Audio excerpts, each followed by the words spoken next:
Good morning. Here's your Intel report for Thursday, December 1st, 2022. Geostrategic Intel Summary.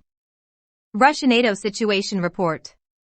UK National Health System on the brink. Officials from the United Kingdom's GMB Labour Union announced 10,000 ambulance workers in England and Wales have voted to strike over poor pay and working conditions. Citing record levels of patients and an ongoing staffing crisis, GMB National Secretary Rachel Harrison characterized the decision to strike as being driven by unsafe staffing levels, patient safety, and poor wages. Harrison warned that immediate changes were needed or the national healthcare system will collapse.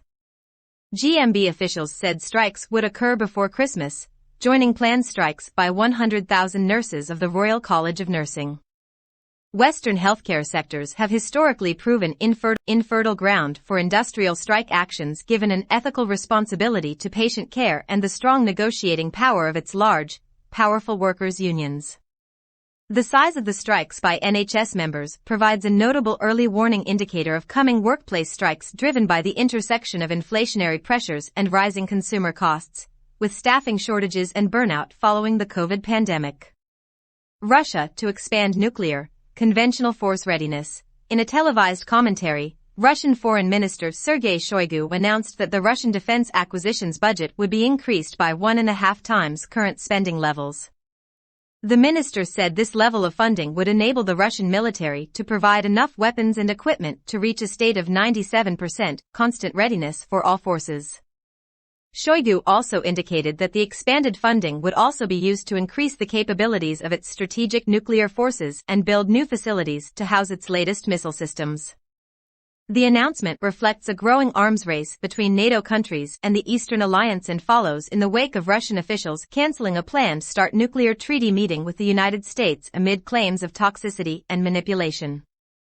This allows Russia to expand infrastructure sectors that would likely have otherwise been the target of nuclear arms reduction negotiations. EU considers creating its own counterintelligence spy agency.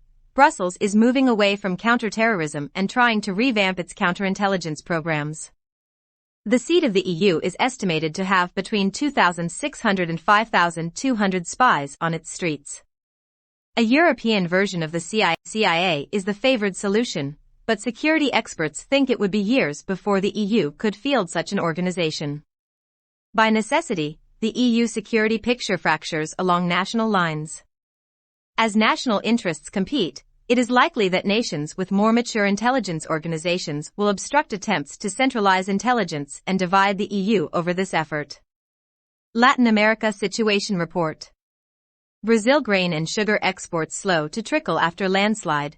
Reuters is reporting landslides following heavy rains in southern Brazil left dozens of people missing in Parana state and cut off access to a major port for grains and sugar shipments, authorities said on Wednesday. The BR-277 road to Paranagua and Antonina ports has been closed to vehicle traffic toward the coast since Tuesday. The Parana state government said it expected it to partially open later today.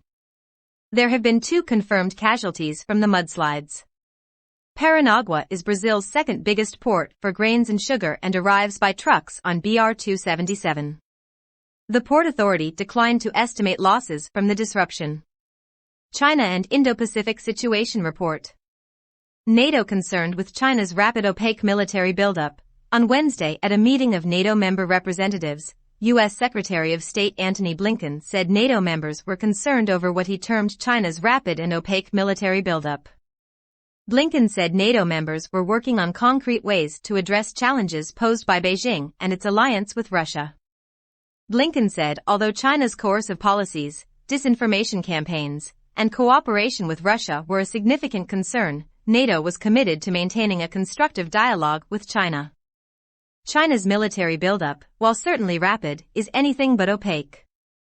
China President Xi Jinping and multiple government ministers have plainly stated they intend to retake control of Taiwan and replace the US-led liberal rules-based order with a China-like authoritarian model. Blinken's soft language on China is likely the result of cognitive dissonance between government leaders who recognize the threat China poses and the oligarchs and business leaders intent on keeping the money flowing from China's cheap manufacturing capacity. China and Russia conduct joint strategic bomber air patrols. Chinese and Russian strategic bombers teamed up to conduct joint air patrols in the Sea of Japan and the East China Sea, according to a statement from Russia's Ministry of Defense Wednesday. The patrols, flown by Russian Tu-95 Bear bombers and Chinese H-6K Hun bombers, were escorted by Russian and Chinese fighter jets. South Korea reportedly scrambled fighter jets to intercept the patrol consisting of 2 Chinese and 6 Russian warplanes. The joint China-Russia air patrol is another sign of an increasingly close military alliance between the two nations. Both Tu-95 and H-6K bombers are nuclear-capable and can launch long-range nuclear attack missiles as well as guided gravity bombs. The patrol marks the first time that Russian bombers have landed at Chinese airbases and Chinese bombers have landed at Russian airbases. Inside the Beltway. White House. President Biden is scheduled to hold a bilateral meeting and state dinner with French President Emmanuel Macron. Congress. The Senate is expected to take up House Joint Resolution 100 and Concurrent Resolution 119, averting a possible rail strike after December 9, but a vote is not scheduled yet. Labor Secretary Walsh and Transportation Secretary Buttigieg are scheduled to meet with Senate Democrats to discuss the bills. The Senate Energy and Natural Resources Committee is scheduled to hear pending legislation, including the No Emergency Crude Oil for Adversaries Act and the Colorado River Basin Conservation Act. DOJ, the Committee for the Assessment of Foreign Participation in the United States Telecommunications Services Sector, chaired by the Attorney General, recommended that the Federal Communications Commission deny an application to directly connect an undersea cable between the U.S. and Cuba. Assistant Attorney General Olson of the National Security Division stated that Cuba poses a counterintelligence threat and the risks to critical infrastructure were too great to approve the connection. DHS, Secretary Mayorkas issued a new National Terrorism Advisory System bulletin. According to the new bulletin, DHS expects the domestic threat environment to remain heightened and that violent domestic extremists could exploit public gatherings to commit political violence. Domestic Intelligence Summary. A rail strike after December 9 remains a short-term domestic concern. The House passed 2 resolutions to impose the contract deal negotiated by the Biden administration and avert a strike, and those resolutions are waiting on a vote in the Senate. Input costs for the cattle industry have increased significantly due to ongoing droughts in the Colorado River Basin and the Mississippi River. Lack of rain and groundwater decreases grain yields used for feeding cattle through the winter, and low water levels in the Mississippi River increase the costs of fertilizer used to grow winter grain. Senate Republicans are divided on spending bill negotiations, and a continuing resolution through January would give Republicans more leverage in negotiations on spending cuts when they take control of the House in the next Congress. House passes resolution to avert rail strike, railroads curtail hazardous shipments. The House passed a resolution to impose the contract deal negotiated by the Biden administration in September on rail unions in a 290 to 137 vote. According to American Fuel and Petrochemical Manufacturers, AFPM, VP Rob Benedict, railroads are curtailing shipments of hazardous chemicals ahead of a potential December 9 strike. Benedict said AFPM members were notified that shipments would be halted by the end of the week. The Environmental Protection Agency warned that rail carriers could halt shipment of chemicals needed for water treatment. Beef packer losses largest since 2017. Japan approves beef trade. According to the Sterling Beef Profit Tracker, beef packer margins were estimated to take a $28 per head loss, the largest per head loss since January 2017. Costs associated with finishing cattle, fattening cattle before slaughter with grain and corn, have increased significantly this year. Japan approved a deal amending beef provisions of the U.S.-Japan trade agreement.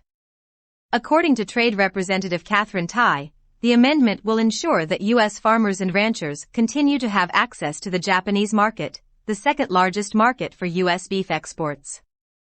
West Coast Port Chief expects labor deal by February. Director of the Port of Los Angeles Gene Soroka said he expects a new labor contract for dock workers on the West Coast by February 2023. According to Soroka, 20% of shipping volume has shifted to other ports due to uncertainty over labor strikes and lockouts, and a new deal would ease uncertainty. Republicans divided on omnibus spending bill. want to use debt limit to cut spending. According to Minority Leader McConnell, Republican Kentucky, Republicans are divided between supporting a year-long continuing resolution or a spending bill. In a letter to McConnell, Senators Cruz, Republican Texas, Scott, Republican Florida, and Lee, Republican Utah, asked the minority leader to negotiate only a short-term continuing resolution until the Republicans take control of Congress in January. Senate Minority Whip John Thune, Republican South Dakota, said that Senate Republicans' list of priorities includes budget reform, and Senate Republicans want to leverage the debt limit increase vote to force spending cuts. End report.